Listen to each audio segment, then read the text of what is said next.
Mupadayon ta mga kaigsuonan. Ang atong topic karon mga higala is about the fall of man o kining assurance of salvation. Mga higala, karong panahon na daghan na kayong relihiyon sa tibok kalibutan, even din sa Pilipinas, bisan sa probinsya Sugbo, Luzon, Visayas, ug Mindanao, apan atong siguroon mga higala kung sa klasehang pundok nga atong gisudlan, kung sa mga barugana nini mga higala nakatakdo ba ni sa pulong sa Dios, ilabi na kung maghisgot kita o kaluwasan. Nganong gikinahanglan man sa tao ang assurance of salvation. Tungod kay sumala sa kasulatan mga kaigsuunan, ang tao napukan, ang tao nahilayo sa Dios, ang tao nakabsan sa himaya sa atong Ginoo. Sa unang panahon mga higala, mabasa diha sa Old Testament nga ang tao mga higala o mga kaigsuunan gibuhat sa Dios nga putli, gibuhat sa Dios nga hingpit mga kaigsuunan, no? Ang tao gibuhat sa Dios nga kumplito ug sumala sa Biblia, Genesis chapter 1 verse 26 hangtod 27. Let us make man in our own likeness. Mao kining gisultis Ginoo diha sa Genesis kapitulo 1 bersikulo 26 hangtod 27 nga ang tao gigama sa Ginoo sumala sa iyang kinaiya mga kaigsunan, sumala sa iyang hitsura, sumapas kasulatan. Tungod sa pagpili sa tao, kanang gitawag nga voluntary nga pagpakasala, ila napukan og nahilayo sa Dios, di lamang ang ilang physical, bisan ang ilang spiritual namatay, you know? Ang buti pasabot mga kaigsunan, separation from God, no? Dunay ilang gipili ang pagpakasala, ilang gipili ang pagsupil sa kabubuton sa Dios mga higala, no? Mo hinungdan nga nahilayo ang tao sa Dios, no? Mo hinungdan nga ang tao tungod sa ilang pagsupil sa Dios, di na nila maistorya ang Dios, dili na nila ma-communion ang Dios. Og diya sa Roma chapter 5, Roma chapter 5 verse 12 mga kaigsunan nga tungod sa kasalanan, tungod sa pagsupak sa tong unang katigulangan nga mao si Adan og si Eva mga kaigsunan, kining sala nakasulod sa kalibutan og nagdala og kamatayon, no? Kaya nganong kinahanglang matag kaluwasan tungod kay sumala sa kasulatan, sa pulong sa Dios sa Biblia nga ang tao nahimulag sa Dios tungod sa kasalanan og kining kasalanan nga gipili sa tao sa atong unang katigulangan nga mao si Adan og si Eva, nagdala kini og kamatayon mga higala. Mabasa dinhi sa Binisaya nga translation, miabot sa kalibutan ang sala pinaagi sa usa ka tawo, ug ang sala nagdalag kamatayon, busa mikaylap ang kamatayon ngadto sa tanang katawhan, no? Kay nakasala man ang tanang tao, no? Amen. Palapakan nato ang Dios.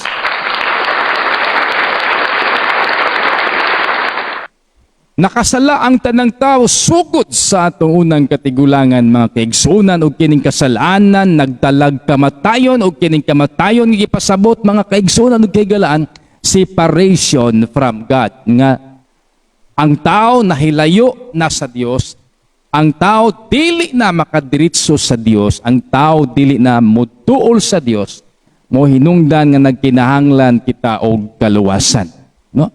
Grabe, no? Ang atong unang katigulangan gibuhat sa Dios, o atong unang ginikanan nga si Adan ug sa Eva was created by God, good and upright, no? Nindot kayo, hinlo, putli, apan gipili nila ang pagpakasala, ang pagsupil sa sugo sa Dios. Kaon sa ginadili nga prutas diha sa tanaman sa garden sa Eden, sa garden o sa hardin ng Dios.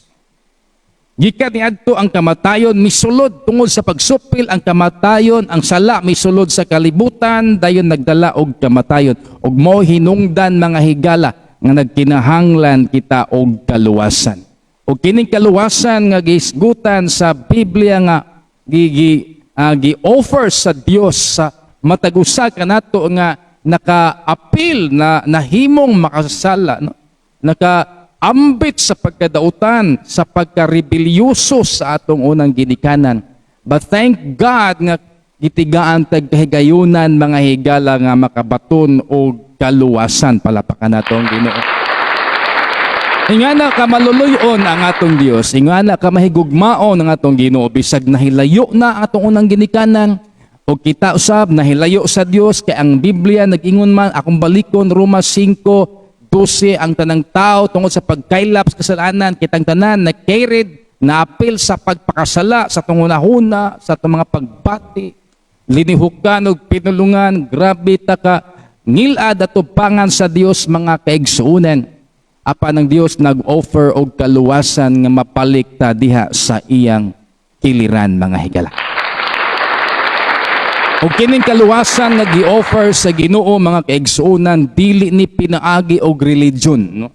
O kining kaluwasan nga gi-offer sa Dios kanato nga makasasala, kanato nga nahilayo sa Dios, wala ni dili ni pinaagi og relihiyon. Suma pas kasulatan lagi, Roma 3:23, nakasala ang tanan og nahilayo sa Dios.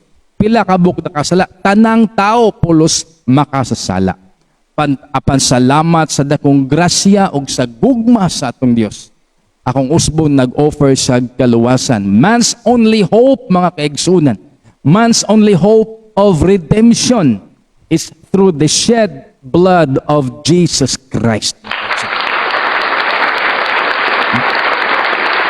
Ang bugtong paagi, ang bugtong paglaom sa tao nga malukat kita sa gikan sa pagkadautan, ma-redeem kita, maluwas kita, no? Pinaagi ra gyud sa dugo ni Hesukristo. Pinaagi ni Kristo og sa iyang dugo nga giula didto sa krus sa Kalbaryo. Dili kita ang giingnan sa palansang aron ta maluwas, no? Wala magsugo ang Dios nga magpalansang ta pag-usab sa cross o magsuhid-suhid ta sa Ginoo. Wala magsugo ang Dios nga atong suhiron nga magpalansang ta sa mas Ginoo aron iula usab ang atong dugo aron ta maluwas. Diba sa Juan 3:16 o 17 nga tungod sa gugma sa Dios kanato dinis kalibutan tungod sa dakong gugma sa Dios niya at tungod sa iyang dakong gugma kanato iyang gipadala ang iyang bugtong anak si Ginoong Hesukristo, no? Aron ang matag usa ni bisan kinsa kanato mosalig kaniya makabaton sa kinabuhing walay katapusan.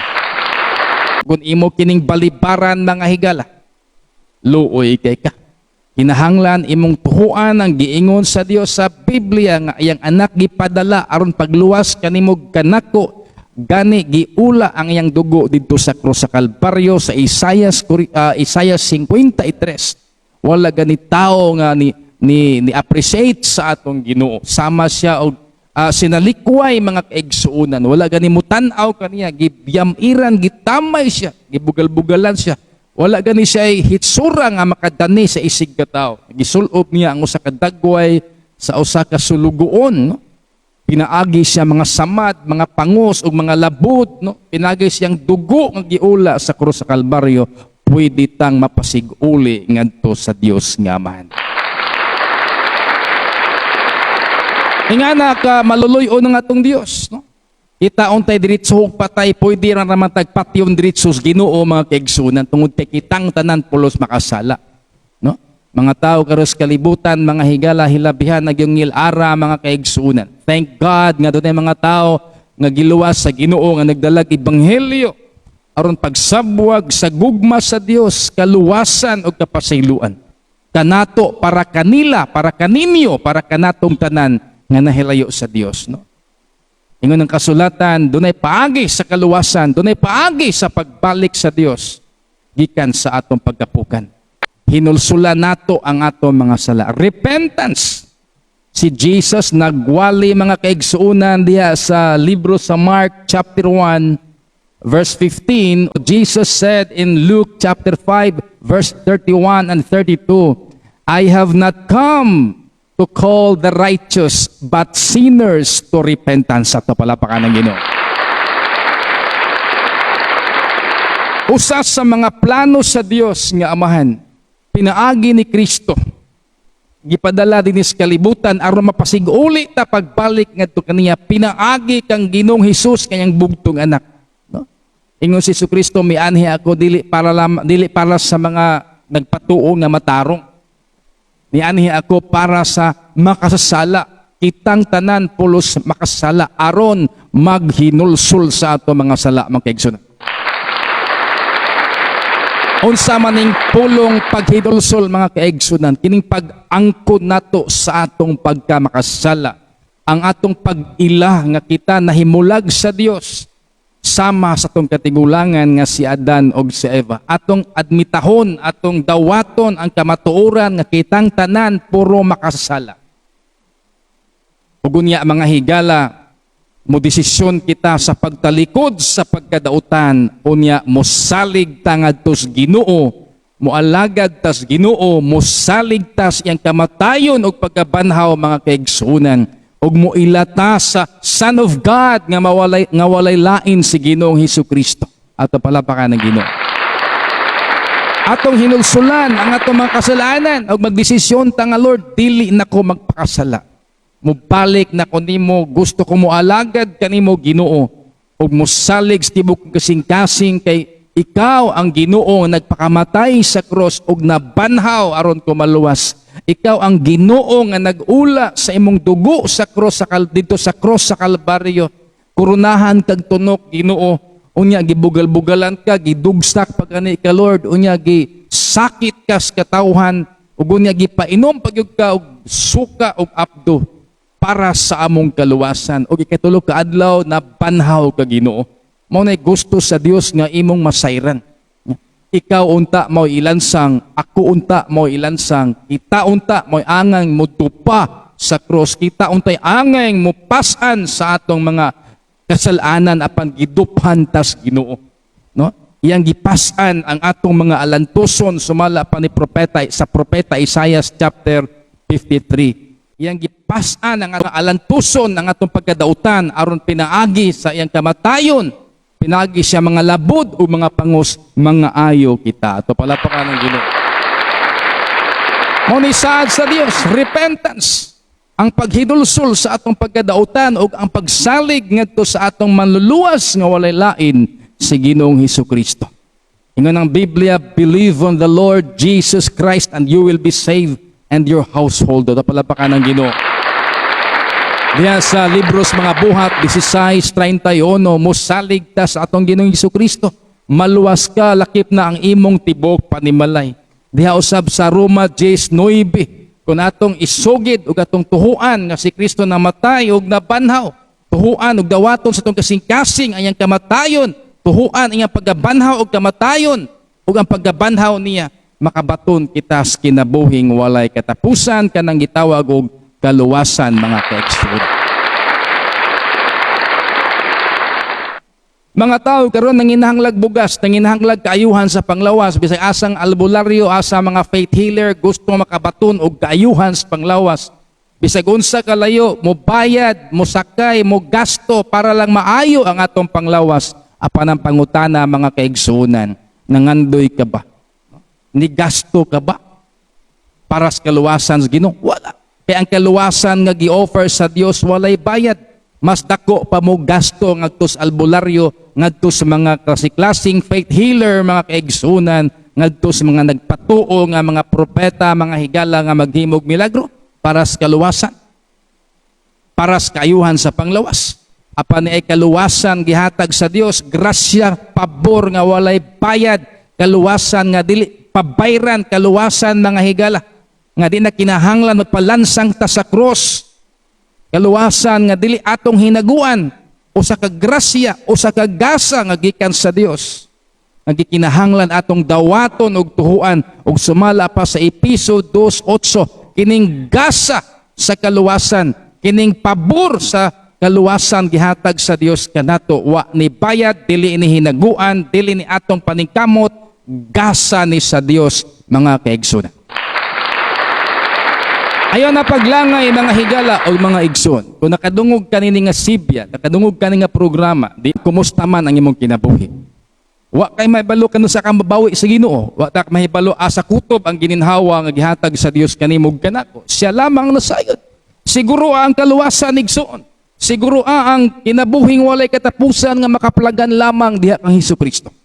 Ang mga pundok bisan asa mga kaigsunan, ang mga religion, mga religious organizations tibok kalibutan, mga higala, sumapas kasulatan, dili na mo'y kaluwasan. Tinud-anay naatay pundok ang mga pundok sa mga Kristohanon, gihimo lamang kana pagdasig kanato aron kita nga nakabaton og kaluwasan makapadayon sa pag-alagad Ginoo, makapadayon sa pagsangyaw sa ebanghelyo. Pero sa tinud-anay mga higala, sumapas Biblia ang kaluwasan diha ra gyud sa atong Ginoong Hesukristo, diha ra gyud kaniya mga higala. Walay laing ngalan gihatag silong sa langit, ibabaw sa yuta nga pinaagi ng ngalan na maluwas kita mga kaigsunan, si Ginoong Hesukristo lamang. Dili pastor ang namatay sa cross, dili pare ang namatay sa cross, dili ministro ang namatay sa cross, dili ansyano ang namatay sa cross.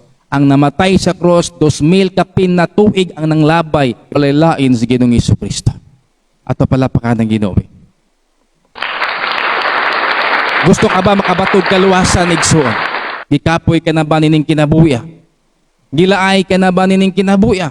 Siguro apasultihan ko ikaw mga kaigsunan, kung dili pa panahon nga bawion kas Ginoo, may chance pa nga panalanginan kas Ginoo. Kung dili pa panahon nga iya kitang kuhaon, kung dili pa panahon nga iya kitang bawion dinis yuta nga tong gipuy-an, may panahon pang panalanginan tas Ginoo. Apan ang pinaka-importante mga higala, kining kasiguruhan sa kaluwasan. Daghang mga tao karon panahon na bahandianon kayo, gwapog palay, gwapog mga sakyanan, daghag kwarta, daghag kaila, daghag mga amigo, daghag mga higala. Apan ang pangutana sa adlaw unya kung bawion kas Ginoo sa panahon na unya nga maningil na ang Ginoo sa mga adlaw katuigan nga gihatag niya kanimo, andam ka na ba igsuon? Andam ka na bang mosugat sa Ginoo? Andam ka na bang moatubang sa labing halangdong Dios? Sumapa diya sa Hebreo 9 verse 27. It is appointed to man once he die, he will face judgment. No? Sa panahon nga kuhaon ta sa Ginoo, sa panahon nga gitagal sa Dios nga mawala ta dining kalibutana, kay mga matay mangita ning kalibutana kundi pa siya mobalik mga higala. Sa di pa siyang balik, watak hibaw kadus arapud takutob mga kaigsunan. 50, 60, 70, 80, 30, 20. Kung pananglit mga higala, ginalatid ng daan, pananglitan, kung nasulat na sa huna-huna sa Ginoo, kay siya ramang ginasayot, mamatay ka sa edad 20, o mamatay ka sa edad 30. Maingon siguro ka simbako ana boss, simbako ana brad. Di man ikasimbako ang atong kinabuhi kay kining tanang hitabo sa kalibutan ug sa atong kinabuhi nakasulat naman na sa huna-huna sa Ginoo. Kita ray wa mahibalo mga kaigsunan kung kanusa ta bawion mga higala ug mga kaigsunan. Palapakan nato. Gusto ang Ginoo nga buhi pa ka, makaandam ka na, asa ka padulong mga higala. Gusto siya nga mabalik na kas Ginoo samtang napatas kalibutan. Ang pag-anhi, ang pagpadala sa Dios nga Amahan sa iyang anak nga si Kristo sa kalibutan, usa sa katuyuan aron ikaw ug ako mosalig kaniya, mosalig sa iyang anak nga si Kristo nga iyang gipadala aron ang matag usa kanato mapasig-uli sa Ginoo. Ingon diya sa Juan 14 bersikulo 6, si Jesus miingon, ako ang dalan, ang kamatuoran ug ang kinabuhi. Walay ni bisan kinsa nga makaadto sa Dios Amahan o sa gingharian sa Dios o ngadto sa atong langitong Dios nga Amahan. Ingon si Kristo, ako ra ang agianan. Ato palapakan ng Ginoo mga kaigsunan. Makita nato sa Facebook, din sa YouTube, Instagram, ang mga tao na naglantugi kinsay tinuod nga relihiyon, na naglantugi ang katilingban ng mga katawhan, ang mga lantip ug mga hait nga salabutan, nagtrukis mga higala kung kinsay tinuod nga relihiyon. Apan di ko makigtrukis ninyo kinsay tinuod nga relihiyon. Apan ako lang isulti kaninyo nga ang kaluwasan dili sa relihiyon. Ang kaluwasan diha lamang sa paghinulsol o ba ng pagsalig sa kinasingkasing ngadto kang Ginoong Hesukristo o ba ng pagsalig ug pagdawat kaniya ingon nga Dios ug manluluwas o ba ng pagtuo nga walay laing namatay sa krus ug nabanhaw pagpasaylo sa ato mga sala si Ginoong Hesukristo ra. Bisa sa makadaghan gibalik-balik nako kini mga kaigsunan. Akong usbon, dili sa relihiyon, dili sa edukasyon, dili sa kwarta. Salmo 49 bersikulo 6 hangtod sa 8 ug sa 9. Mahal kayong kinabuhi sa tao walay salapi nga iyang igahatag, iyang igabayad aron maluwas ug di siya may adtos lubnganan. So kanang uban nagtuo nga maluwas sila, pinaagi silang indulhensya, pinaagi silang mga pamisa, pinaagi silang paghatag og kwarta ngadto sa ilang religious leader ug sa ilang relihiyon, dili na insakto mga higala. Kaya ang kaluwasan dili sa kwarta, dili sa edukasyon, dili sa mga bahandi nga imong gigunitan nining kalibutan. Ang kaluwasan diha ragid sa atong Ginoong Hesukristo. Gusto ka bang maluwas mga kaigsunan? Usbon nako dawata si Ginoong Hesukristo sulod sa imong kasing-kasing ingon nga Dios og manluluwas pinaagi sa pagtuo. Juan 1 bersikulo 12 ang mutuo og mudawat ni Ginoong Hesukristo makabaton sa relasyon mahimo siyang anak sa Dios. Ni bisan kinsa mutuo ug mudawat ug mosalig ni Ginoong Hesukristo makabaton sa usa ka gahom, sa usa ka awtoridad nga mahimo siyang anak sa labing halangdong Dios. Unang Juan, 1 John 5 verse 11 to 13. Ang wala mo dawat ni Ginoong Hesukristo wala makabaton sa kinabuhing walay katapusan. It means walay kaluwasan. Apan ang mituog midawat ni Ginoong Hesukristo sa ilang kinabuhi nakabaton og nakadawat sa kinabuhing walay katapusan. Gipamatud-an kini ni Propeta Juan usa sa mga apostoles nga dunay gasa sa pagkapropeta kini si Apostle John the beloved. 1 John 5 verse 12 to 13 bersikulo 13. Gisulatan ko kamo niini mga anak, gisulatan ko kamo niini aron masayod kamo. Gisulatan ta sa pulong sa Dios sa Biblia. 1 John 5 verse 13. Gisulatan ta sa mga apostol, sumapa ni Apostol John aron masayod kamo nga kamong nagtuo, nagdawat ni Ginoong Hesukristo, masayod nga kamo adunay kinabuhing walay katapusan. Adunay kasiguruhan sa kaluwasan. Pamiya na mo anang religious organization mga kaigsuunan nga way siguro ang kaluwasan. I challenge you, kung gusto kang malangit, kung gusto ka makabaton sa kinabuhing dayon, undangin na ang klaseng pagtuo nga way kasiguruhan sa kaluwasan. No? Din na to i-mention siguro specific nga pangalan sa religious organization sa atong kapanahunan. Tataw o klaro man na ikaraan nga relihiyon sa atong nasod, na apoy mga pag-ong relihiyon sa atong nasod. Apan ang Biblia nag-ingon ang tinuod nga ni dawat ni Kristo na anay kinabuhing walay katapusan. Kinsa man kani mga takna, dawata si Jesucristo.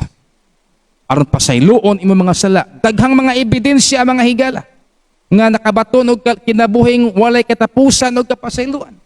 Katong Mary Magdalene sa Biblia nga usa ka prostitute, si Matthew nga tax collector, si Saulo nga nahimong Pablo nga usa ka former manglulutos, usa ka kriminal, si Pedro nga nahimong San Pedro nga usa ka bakakon sa wala pa mahimong apostol. Gipasaylo og giluwas sa atong Ginoo mga kaigsunan.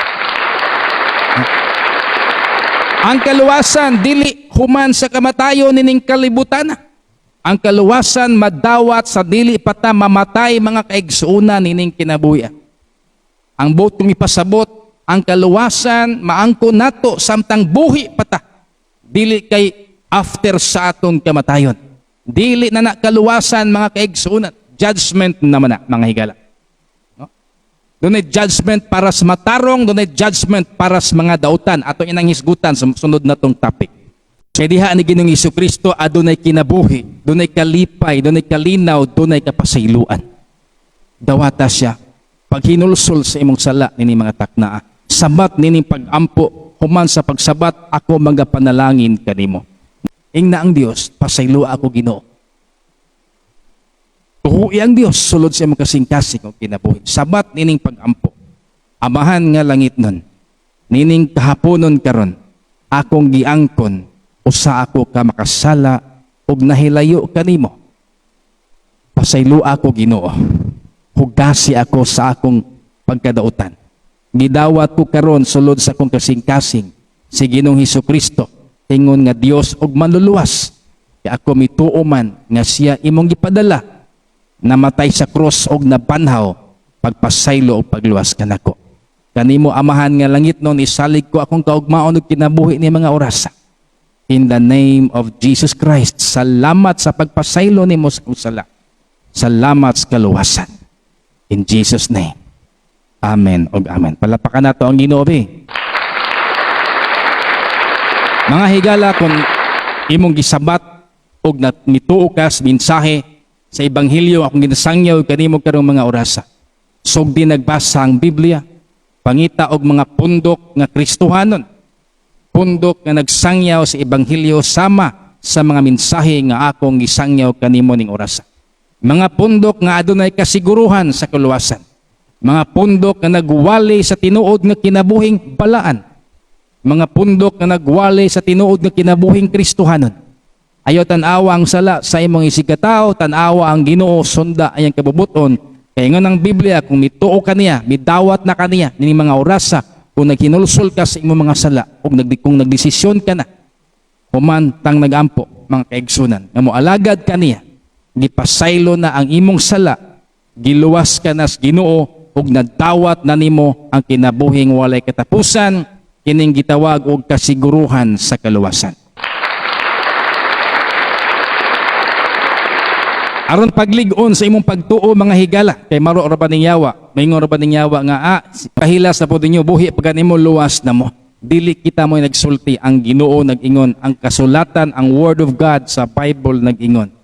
Katong naghinulsol og nidawat ni Kristo ingon nga Dios ug manluluwas pinaagi sa pagtuo.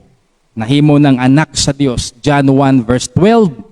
1 John 1 verse 11 to 13. John 3:16.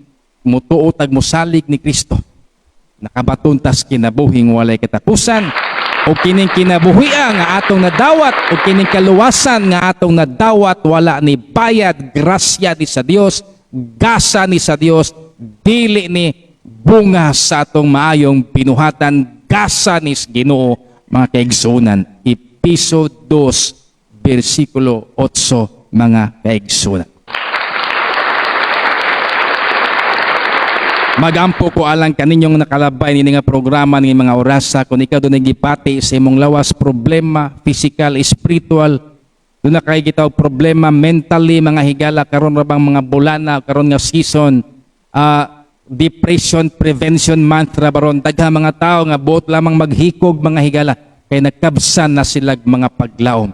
Karon panahon na dagha mga katawhan nga nabungkag, nga tuali ang ilang kinabuhi, kay nagkabsan ni sila sa paglaom tungod sa kalisod, tungod sa mga problema. Apan sultihan ko ikaw na ang Ginoo nagapaabot kanimo, nagapanuktok sa pultahan sa imong kasing-kasing. Ang Ginoo nagapanuktok sa pultahan sa imong kasing-kasing ug unahuna gusto siyang mohari mopuyo kanimo. Busayo paglangay, akong usbon, balika i-review ini akong video. Paharia si Ginoong Hesukristo, dawata siya ingon nga Dios ug manluluwas. Tuhuoy ang iyang kamatayon sa cross ug ang iyang pagkabanhaw. Kay pinaagi ni mga kaigsunan makabaton kag kaluwasan, kapasayloan, kalipay ug kalinaw ug ang mga depresyon, ang mga discouragement, ang mga buhat sa yawa nga mutuok sa atong kinabuhi aron malayo tas Ginoo, di na makapenetrate kanimo. Hinunua panalanginan ka sa Dios. Juan 10 versikulo 10, ang demonyo, ang yawa, mianhi pagpatay, pagdawat o paglaglag. Apan mianhi si Hesukristo, matod pa ni Jesus, mianhi ako aron makabaton kamo sa kinabuhing walay katapusan. Magampo ko, hikapa imong balatian, hikapa imong mga sakit ni mga taknaa, piyo nga imong mata ni mga orasa, ugunya ako magaampo kanimo ning mga taknaa in the name of Jesus Christ. Father in heaven, kanila nga adunay problema, balatian, relasyon, kasakit, kawaladon, sila nga adunay gihambin nga mga suliran o mga problema. Ayuha sila Ginoo. Lig-una ilang mga tuhod, ang ilang mga ilang mga kaugatan, kaunuran, di kan siyang lapalapa hangtod sa alimpo. Ikaw ang Dios nga milagroso. Ikaw ang Dios ng katingalahan. Ginoo, dili ako ang mananambal, ikaw ang mananambal. Gamahan ng Dios, milagrosong Dios. Busa Ginoo, pinaagi sa akong mga pag-ampo o Dios ni mga oras sa akong gipaubos, akong gagalingon. Muangkon ako Ginoo, igo lang ko nagpray Lord. Ikaw ang mabayaw, ikaw ang pasidunggan. Lord, heal them. Ayuha sila in the name of Jesus Christ. Save them. Katong mga anak nga napariwara Ginoo, mga pamilya, mga mahal sa kinabuhi nga nalulung sa bisyo ug sa droga. Ako pag-ampo ikaw magaluwas kanila Ginoo, mga mahal sa kinabuhi sa kong kaigsuunan nga dunay mga problema sa ilang tagsa-tagsa Ginoo. Akong pag-ampo ang kalipay, kalinaw, kaluwasan, kasulbaran sa suliran o proteksyon gikan sa kahitasan gikan lamang kanimo o Dios magauban kanila. In Jesus name we pray. Amen and amen. Kung ikaw na panalanginan mga higala, kung ikaw na panalanginan, kung ikaw nagkakat-on ng mga tagnaa, mga kaigsunan, kontak ka lang ko, send message, and pwede ka mag-likes. And thank God, pamantay bayad mga kaigsunan, akong pag-ampo nga, unta, mag-connecta sa matagusa-gusa, mag-inampo ay ta sa sagusa, aron nga makapadayon ta sa papangalagad, Ginoo makadinasigay kita mga kaigsunan kaigalan. See you next time. God bless. Kini inyong amigog alagad, usa ka sulugoon sa Dios, Brother Edwin Canonigo, usa ka pastor ug ebanghelista, magaingon kaninyo ang Dios sa kanunay magauban kanatong tanan. Glory to God. Bye-bye.